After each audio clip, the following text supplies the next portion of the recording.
Una encíclica es una carta en la que el Papa da instrucciones a los fieles católicos, pero por primera vez, esta está abierta al mundo entero. La encíclica Fratelli Tutti es una compilación de los discursos sociales del Papa Francisco. Tocaremos aquí los temas más destacados.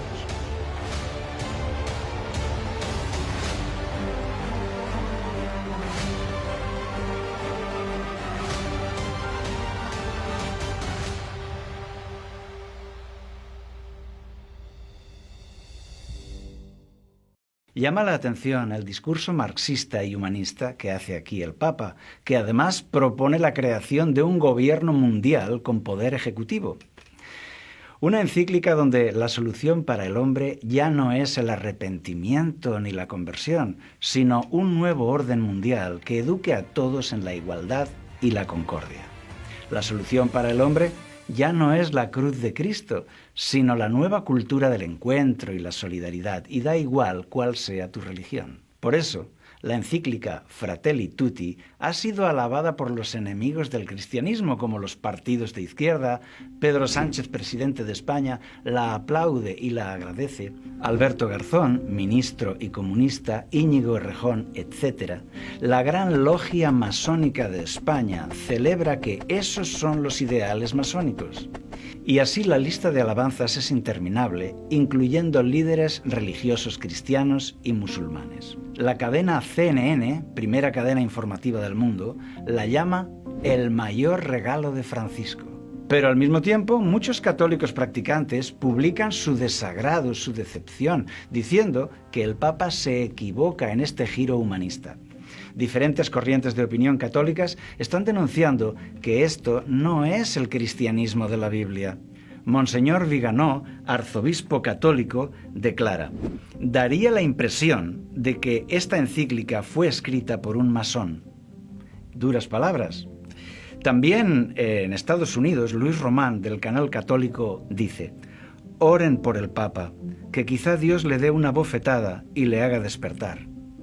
También Vicente Montesinos, del canal católico Adoración y Libertad, dice: la jerarquía ocupa, que está en el Vaticano, lleva adelante un plan globalista y masón. Y añade: no es momento de callar, el que está con Bergoglio está contra Cristo. ¡Qué palabras más duras! Suenan espadas en el mundo católico. Amigos, hay mucha gente muy afectada con todo esto, sufriendo. Se sienten traicionados. ¿Por qué? En la encíclica Fratelli Tutti, Francisco expone la necesidad de una autoridad mundial dotada de poder que esté por encima de los estados y que lleve adelante la agenda globalista. También dice que los gobiernos nacionales deben entregar su poder a ese gobierno mundial. Objetivo: la solidaridad. Las regiones deben ceder su identidad cultural por el bien común y también el individualismo personal debe ceder. Propone una reforma de la ONU y del sistema económico para crear la familia de naciones, un nuevo ordenamiento mundial jurídico, político y económico.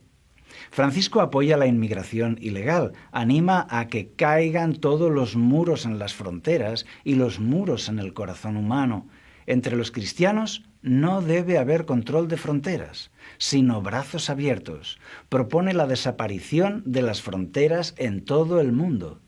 Francisco dice que la crisis de la COVID-19 ha mostrado la incapacidad de la humanidad de actuar conjuntamente. Por eso necesitamos otra estructura mundial que sea fuerte y solidaria.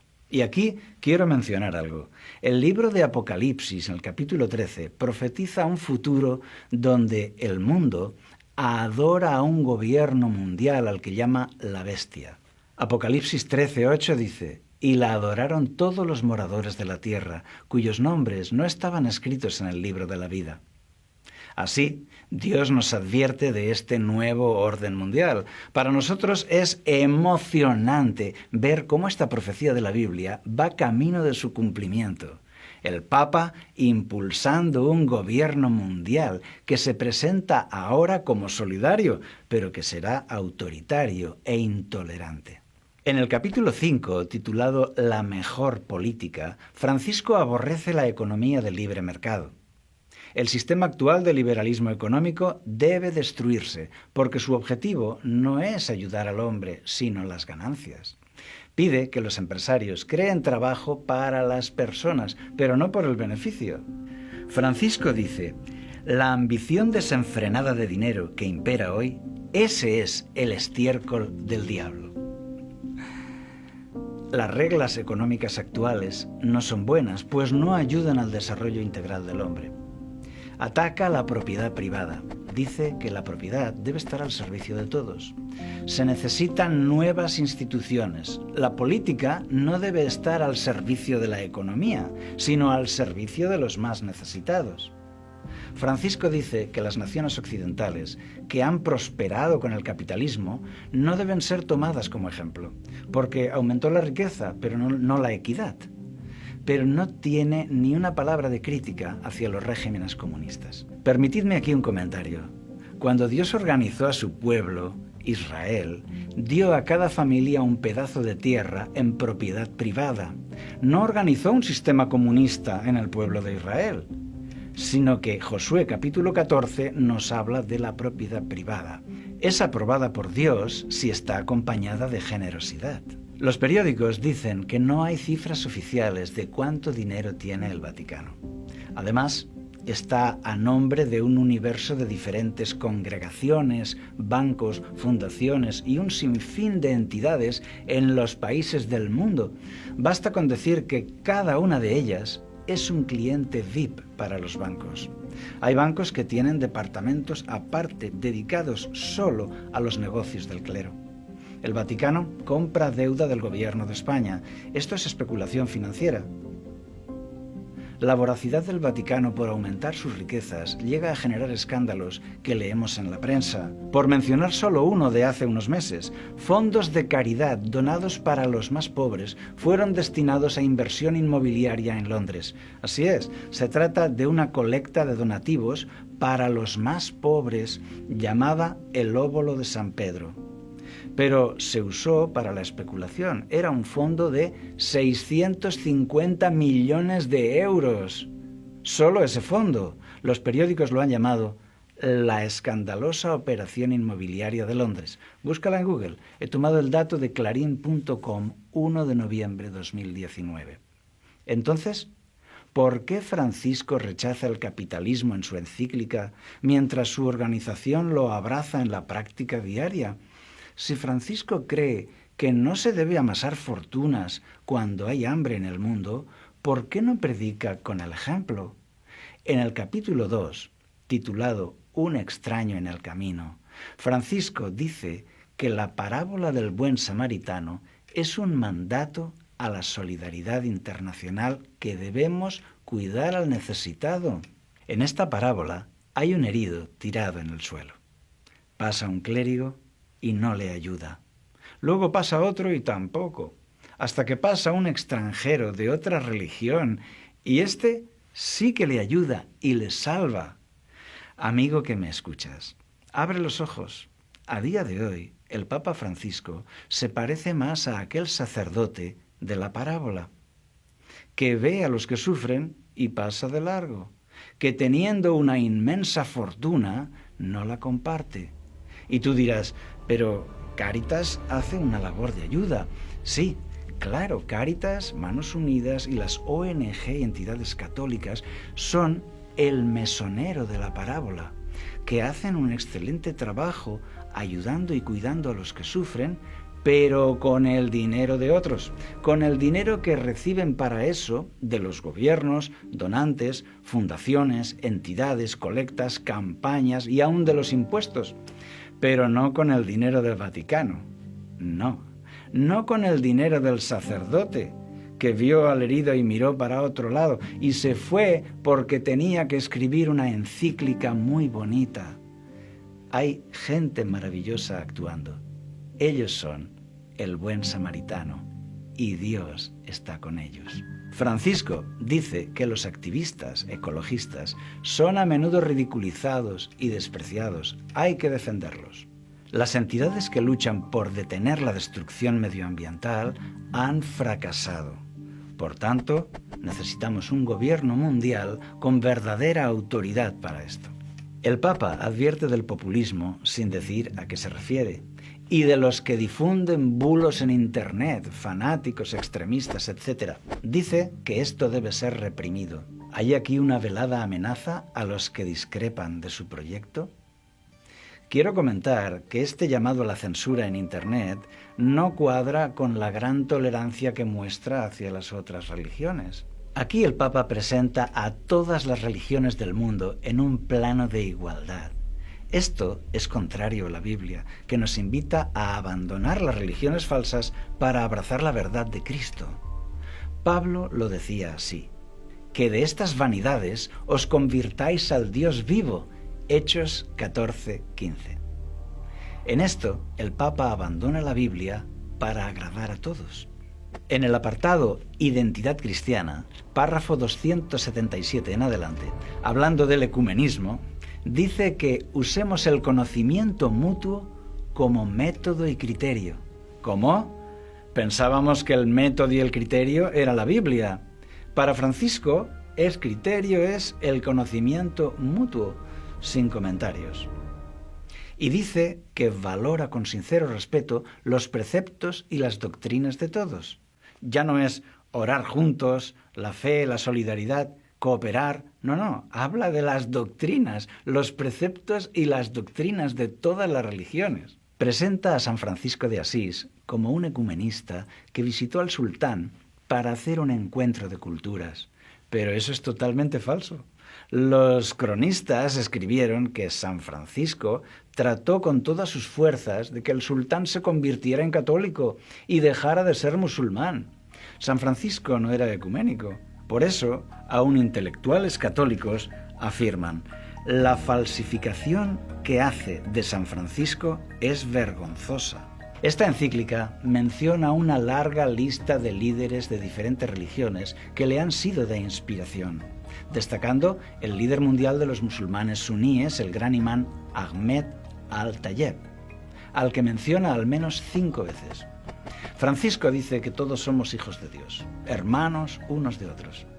Aquí quiero comentar que todos los hombres somos criaturas de Dios, pero en el sentido espiritual de ser hijos de Dios no es para todos. La Biblia enseña que con el arrepentimiento y la conversión somos hechos hijos de Dios por adopción. Romanos 8:15. Pero para Francisco basta con haber nacido físicamente. La Biblia enseña que con la entrega a Cristo nuestro nombre es escrito en el libro de la vida y somos hechos hijos de Dios. Juan capítulo 1 versículo 12. Para Francisco todos somos ya hijos de Dios, ya sea que tengan cualquier creencia o ninguna.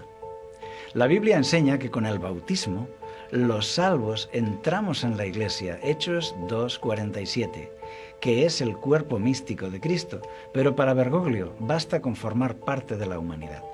Esta visión ecuménica contribuye a la construcción del nuevo orden mundial. Aquí Francisco renuncia a algunas enseñanzas bíblicas para ser universalista y ser atractivo a todos. Un alto cargo católico, el arzobispo Carlo María Viganò, fue embajador del Vaticano en Estados Unidos. Comentando la encíclica, dice: esta encíclica constituye el manifiesto ideológico de Bergoglio, su profesión de fe masónica, así como su candidatura a la presidencia de la religión universal, sierva del nuevo orden mundial. En este canal estamos totalmente de acuerdo con esto. El Papa presenta una utopía hermosa, todos unidos, todos amigos, tolerantes y felices. Pero el objetivo del Evangelio es que se entreguen a Cristo para el perdón de sus pecados. Cristo busca nuestra salvación y Francisco una reorganización del poder mundial. Francisco habla de una humanidad que adquiere conciencia, donde son los hombres los que resuelven los problemas del mundo y lo sobrenatural está ausente. Esto no es nuevo, se llama marxismo y masonería, pero no cristianismo. Francisco fortalece aquí los pilares del nuevo orden mundial. Un gobierno mundial, desaparición de las fronteras, los gobiernos nacionales pierden su poder, abolición de la propiedad privada, pérdida de las entidades diferenciadas, inmigración libre y sin control, ecologismo. ¿Conseguirá el Papa ser presidente de la religión mundial? Las profecías de la Biblia nos dicen que el papado tendrá éxito en delinear una religión global y también en conseguir poder en el nuevo orden mundial. La pregunta es, ¿podemos confiar en él? Bueno, en su encíclica hemos visto que habla contra el capitalismo mientras se enriquece con la banca vaticana. Pide la igualdad para la mujer mientras en su propia organización la relega a un segundo plano. Pide que se derriben los muros de las fronteras, mientras los muros que rodean al Estado Vaticano siguen muy altos y herméticos.